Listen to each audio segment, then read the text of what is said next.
Welcome to Solvetic, your channel to always learn technology easily. Below in the description, you will find useful links we used in this video.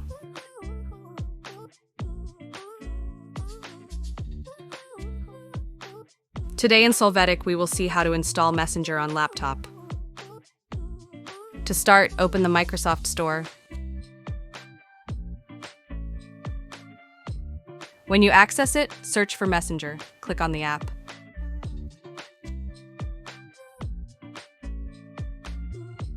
Here, click on Install, wait for Messenger to be downloaded and installed locally on the laptop.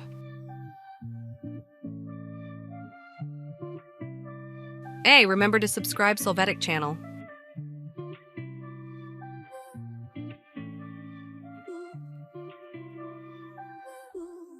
When this process is finished, click on Open. This way you will have installed Messenger on your laptop and you will only have to log in.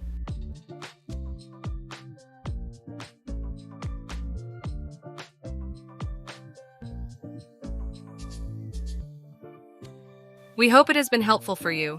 Here are links to watch more videos of your interest and subscribe to the Solvetic channel. Thank you.